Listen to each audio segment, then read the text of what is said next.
Hola, ¿cómo están? Ahora vamos a resolver esta integral definida que es bastante sencilla, es una función fácil de integrar, pero lo vamos a hacer ocupando una suma de Riemann. Y la suma de Riemann que vamos a ocupar es utilizando esa partición de la forma 3 elevado a k dividido por n, donde el k se mueve entre el 0 y el n, para partir desde 3 elevado a 0, que es cuando k es igual a 0. Y cuando k es igual a n, esa división nos va a dar 3 elevado a n dividido por n, y si n es mayor que 0, por supuesto, eso nos da 3 elevado a 1, que es 3. Por lo tanto, lo importante de una partición es que comience y termine en los puntos de los límites de la integración. Y la función en este caso, la función raíz cuadrada, sabemos que su gráfico es estrictamente creciente porque su derivada es positiva, y es cóncava hacia abajo porque su derivada es estrictamente negativa, ¿ya? Entonces lo que estamos tratando de estimar es, si aquí tenemos el 1, raíz de 1 es 1, entonces esta altura también vale 1, y la raíz de 3 es por supuesto 1.732, etc. Entonces lo que estamos tratando de calcular es esa área bajo la curva, y lo vamos a hacer con una partición no regular. Eso quiere decir de que la diferencia entre un punto inicial y el punto 2, por ejemplo, no es igual que la del punto 2 con el punto 3, ¿ya? Eso significa que sea no regular, ¿ya? Eso no quiere decir de que no se pueda calcular o de que el área no vaya a ser la correcta si es que el número de rectángulos elegidos sea lo suficientemente grande, ¿ya? Como es una aproximación, lo vamos a calcular primero en términos de n y después vamos a calcular el límite cuando n tiende a infinito para obtener el valor real. Lo cual no siempre va a resultar, porque eso va a depender muchas veces de cómo sean las sumatorias que aparezcan, porque recordemos que las sumatorias no todas tienen una respuesta analítica, ¿ya? Entonces, lo que vamos a ir haciendo es, tenemos que calcular las sumas de las bases por altura, porque lo que tenemos que ir calculando son las sumas de las áreas de los rectángulos que aproximan el área bajo la curva. Ahí se puede notar de que los rectángulos que dibujamos ahí son un poco más grandes que el área real, ¿ya? Entonces, le vamos a llamar a las bases, que son variables, ¿ya? Y, bueno, vamos a comenzar la sumatoria desde k igual 1 hasta n. Eso se hace para tener n rectángulos. Hay gente que las comienza desde k igual 0, así como en la partición decía 0, pero recordemos de que lo importante es que recorra las diferencias que nosotros necesitamos y las alturas que nosotros necesitamos. Recordemos de que el área de un rectángulo es base por altura, por lo tanto, primero vamos a modelar la base para cualquier x, en este caso k. Entonces, le vamos a llamar al primer rectángulo o al rectángulo késimo, le vamos a llamar 3 elevado a kn, o sea, tal cual como está en la partición, y el término anterior le vamos a llamar k-1 dividido por n. ¿Y por qué k-1?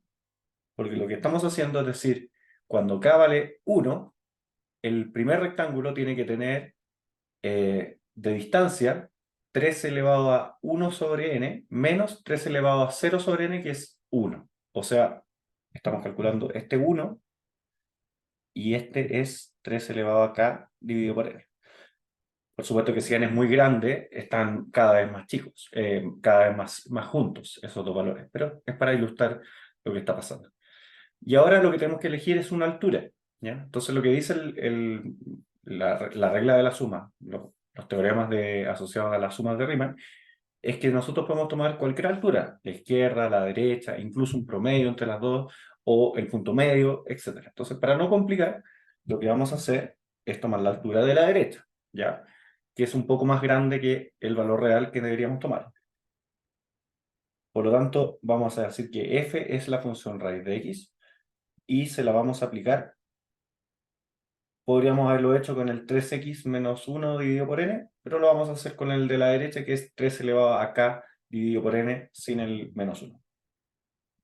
¿Ya? Entonces vamos a seguir trabajando esa expresión. Entonces, lo primero que me doy cuenta es que los términos de la diferencia son variables porque dependen de k, pero hay un término, hay una parte constante que puede salir si es que yo factorizo por 3 elevado a k dividido por n. ¿Ya? Entonces lo que voy a hacer es decir,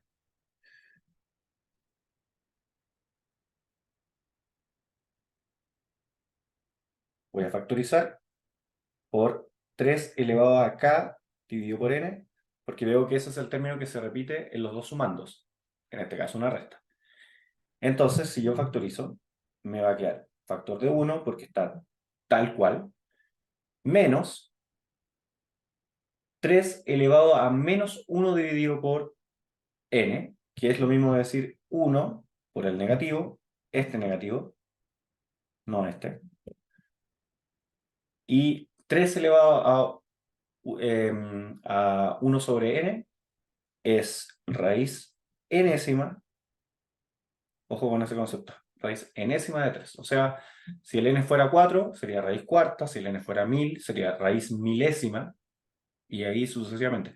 Si lo calculan usando un computador o un software, raíz milésima es un número muy cercano a 1. ¿Ya? La gracia que tiene este factor es que es constante para la sumatoria, porque la variable de la sumatoria es k, por lo tanto todo lo que no tenga k es constante para la sumatoria y puede salir de la sumatoria. Entonces en el siguiente paso, perdón, lo voy a sacar de la sumatoria, ¿ya? Pero primero me falta el término 3 elevado a k dividido por n. Eso tiene que estar bajo raíz cuadrada. Entonces, podríamos poner raíz cuadrada de todo eso, pero yo lo quiero simplificar y llevarlo a la forma de exponentes. Por lo tanto, podría poner raíz cúbica de 3, ¿ya? Pues esa sería una opción. O poner 3 elevado a k dividido por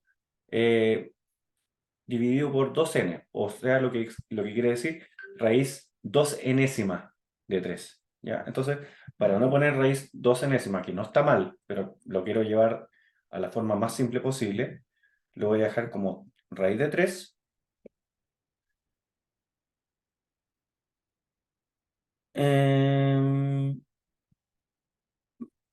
En realidad, me arrepentí de dejarlo como raíz de 3, porque tendría que poner raíz de 3 dentro de raíz enésima. Entonces, voy a colocar raíz 2 enésima, aunque haya dicho que no lo iba a hacer, pero lo voy a dejar así después. Voy a tener que hacer otra manipulación para poder, ¿cómo se dice?, hacer una sola sumatoria, ¿ya? Me doy cuenta de que en realidad si lo dejo así, me va a costar más relacionarlo con el otro término, ¿ya? Entonces lo voy a dejar,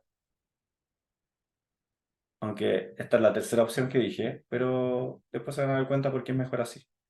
Lo voy a dejar como 3 elevado a k dividido por n. 2n, perdón. ¿Por qué? Porque yo en realidad lo que tengo aquí es que agrupar los términos que están con los k, ¿ya? Entonces, aquí lo que voy a hacer es poner un 2 aquí y acá, para que tengan el mismo denominador y poder escribirlo como una sola potencia, ¿ya? Por eso me di cuenta de que no me convenía ponerlo como raíz enésima, ni como raíz 2 enésima por ahora, ¿ya? Entonces, continuando, la parte algebraica al menos, observemos que todavía no hemos hecho ninguna fórmula de sumatoria, ¿ya? El 1 menos 1 dividido por raíz enésima de 3, que es constante, lo voy a sacar de la sumatoria, pero lo voy a sacar como raíz enésima del 3 menos 1 dividido por raíz enésima del 3, que es un factor constante, ¿ya? Como habíamos dicho ya. Y el término que está quedando dentro de la sumatoria, dejándolo como un solo término, es 3 elevado a 2k dividido por 2n más 3 elevado a k dividido por 2n. Mantenemos el denominador común, dejamos 2n, pero me va a quedar 3k. 3k dividido por 2n. ¿Ya? Recordemos ese número para que se entienda lo que voy a hacer después. Y voy a tratar de dejar todo eso elevado a k. O sea, voy a dejar 3 elevado a 3 dividido por 2n y todo eso elevado a k. ¿Por qué? Porque quiero separarlo en parte constante elevado a una parte variable, al exponente variable k. Entonces, 3 elevado a 3 es 27. Y la raíz cuadrada de 27 es 3 raíz de 3, porque la raíz de 27 es, por supuesto, raíz de 3 por raíz de 9. Porque son 9 y 3 son 27. La raíz de 9 es 3, por lo tanto me queda 3 veces raíz de 3. Entonces, como yo ya apliqué la raíz cuadrada, no tengo que dejar raíz 2 enésima, sino que voy a dejar raíz enésima de 3 raíz de 3 y todo esto elevado acá. Y de nuevo, lo estoy haciendo porque quiero dejar una parte constante elevado acá. Cuando lo escribo de esa forma, esto es esta sucesión que está dentro de la sumatoria, es una progresión geométrica. O abreviada PG. ¿Ya? Entonces ahora, recién ahora voy a aplicar una fórmula de sumatorias porque yo conozco la fórmula de la progresión geométrica. Y eso es lo que explicaba un poco al principio. No todas las sumatorias tienen una fórmula. Este caso sí la tiene, ¿ya? Y es una muy usada en este ramo, porque está muy relacionado con lo que son las series, las series geométricas o incluso las series de potencia, ¿ya? Entonces, lo que vamos a hacer es repetir el coeficiente constante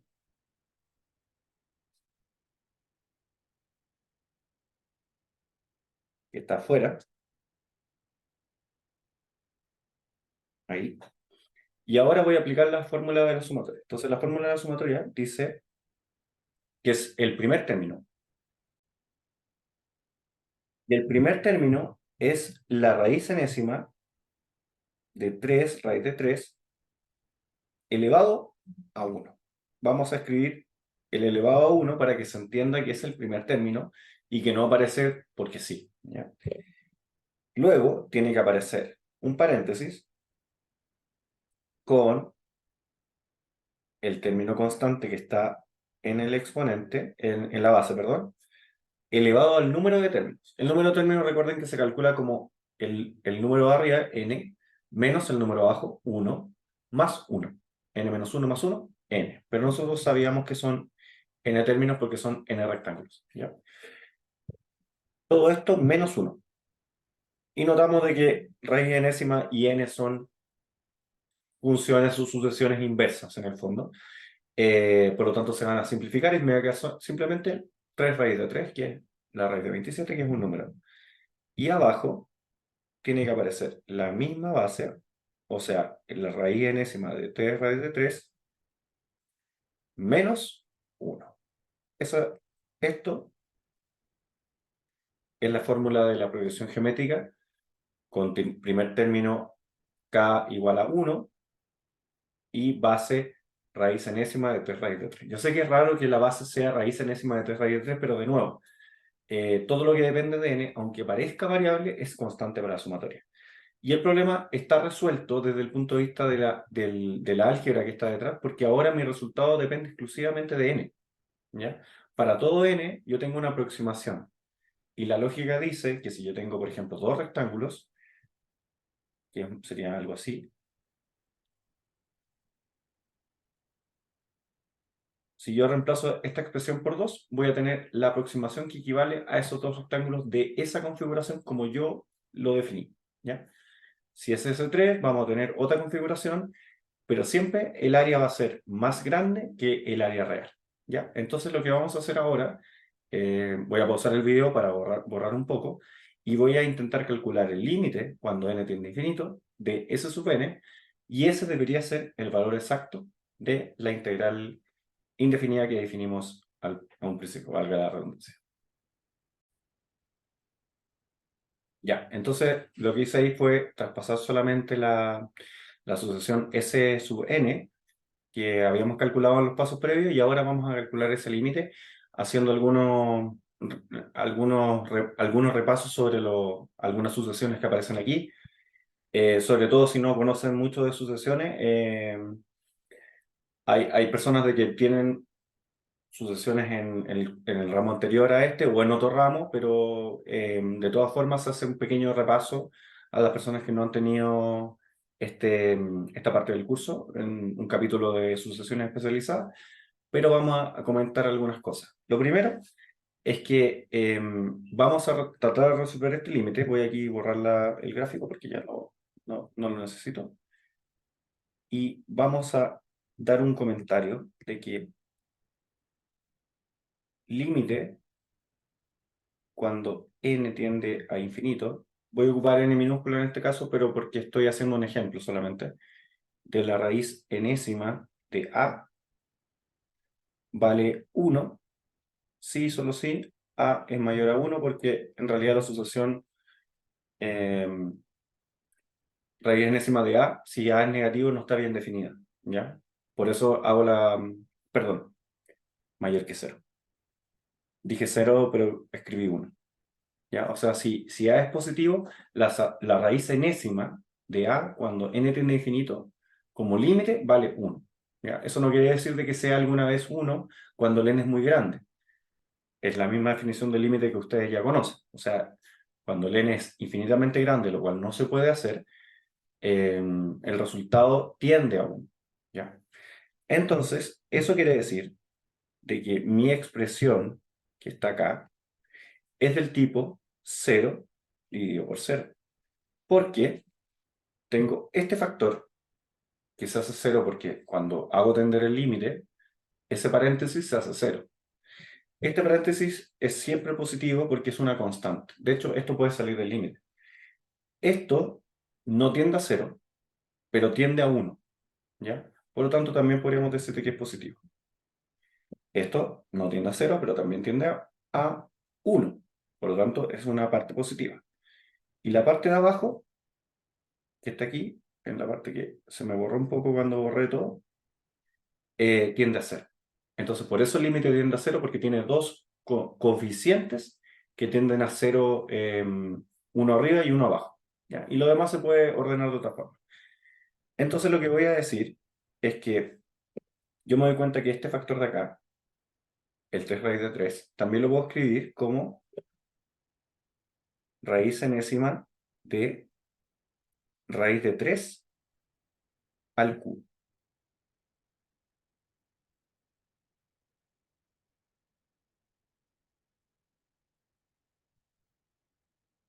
Ya, eso lo voy a utilizar ahora. Y me doy cuenta también que el factor que se me hace 0 arriba, este, lo voy a escribir como raíz enésima de raíz de 3 al cuadrado, porque raíz de 3 al cuadrado es 3, menos 1. ¿Ya? Por lo tanto, voy a ocupar un artificio algebraico, en realidad dos. Este lo voy a considerar como a al cubo menos b al cubo. Notemos de que el 1 siempre puede escribirse como b al cuadrado, b al cubo o b lo que sea, ¿ya? O sea, le voy a llamar a la raíz cuadrada dentro de raíz enésima como a. Por lo tanto, este factor de acá arriba es a cuadrado menos b cuadrado, con el mismo a y el mismo b. Por lo tanto, si yo tengo la expresión a cuadrado menos b cuadrado dividido por a cubo menos b cubo, las personas que son buenas en álgebra ya se dan cuenta de que esto es a menos b por a más b dividido por a menos b. Y aquí cuidado, se parece al cuadrado del binomio, pero no es el cuadrado del binomio. A cuadrado más ab más b cuadrado. Y si a es distinto de b, de hecho a es distinto de b porque si a es raíz enésima de raíz cúbica, o sea, de raíz cúbica, de raíz de 3, ese siempre es distinto de 1, por más grande que sea el n. O la definición del límite dice que tiende a 1, pero nunca es 1. Por lo tanto, yo puedo tajar esto todo. De hecho, eso lo puedo hacer en el límite, pero prefiero hacerlo fuera del límite para no ocupar tanto espacio y solamente escribir lo necesario. Entonces, ahora que hice un spoiler de lo que voy a hacer, lo que voy a hacer es ocupar también álgebra de límites. Y el álgebra de límites la voy a usar para las cosas que no son cero y dejar aparte las cosas que se habían hecho cero de alguna forma. Entonces, el término raíz cuadrada de... Bueno, voy a dejar primero antes de escribir el límite, la parte que no depende de n, que es el 3 raíz de 3 menos 1 del final, ese sale de los límites. Sale fuera del límite grande y a su vez de todos los límites que yo separe. Eso sería mi primer paso. Mi segundo paso es escribir límite cuando n tiende a infinito de todo lo que no tiende a cero, ¿ya? Y todo lo que no tiende a 0 es el raíz enésima de 3 raíz de 3, que estaba acá, y el raíz enésima del 3. Y yo sé que eso se puede simplificar, pero no vale la pena ni siquiera simplificarlo, porque estoy calculando límites de su cociente. Y como ninguno tiende a 0, de hecho ambos tienden por separado a 1, independiente que los números sean distintos, ese límite tiende a 1 dividido por 1, que es 1. ¿Ya? Y lo que voy a escribir es que el resto del límite, voy a escribir de todas formas el raíz enésima, perdón, con un n mayúscula, de raíz de 3 menos 1 dividido por raíz de n de raíz de 3 menos 1 por, y aquí voy a colocar a más b, que es lo que yo sé que aparece en esa factorización, raíz enésima de raíz de 3 más 1, y aquí, cuidado, raíz enésima de raíz de 3 al cuadrado, es 3, más raíz enésima de a, o mejor dicho, a más b, a por b. A es raíz enésima de raíz de 3 y el b es 1, por lo tanto es raíz enésima de raíz de 3. Y más b al cuadrado, que también es 1. Y ahora yo puedo tajar, porque estos dos términos son iguales y yo sé que raíz enésima de raíz de 3 no es igual a 1, por lo tanto puedo hacer la división o la definición del límite. Este sigue siendo 3 raíz de 3 menos 1. El segundo límite dijimos que era 1 dividido por 1.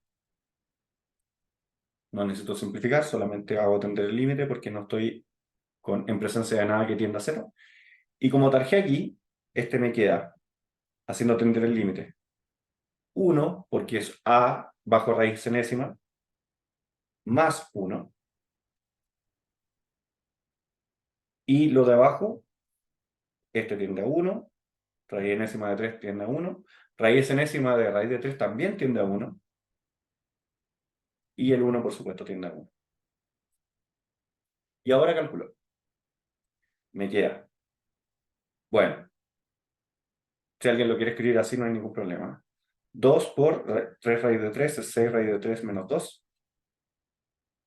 Y el de abajo, por supuesto, es 3. Y no hagan nada más, dejémoslo así. Solamente les voy a decir de que son unidades cuadradas porque estamos aproximando un área. Y les voy a dar el valor numérico, que es aproximadamente 2,798 unidades cuadradas. Y ahora los invito a calcular el valor ocupando el teorema fundamental y van a ver que llegan exactamente al mismo valor, tal vez escrito de otra manera, pero con una estructura numérica equivalente. Así que eso sería todo por el video. Espero que les haya gustado y muchas gracias por ver como siempre.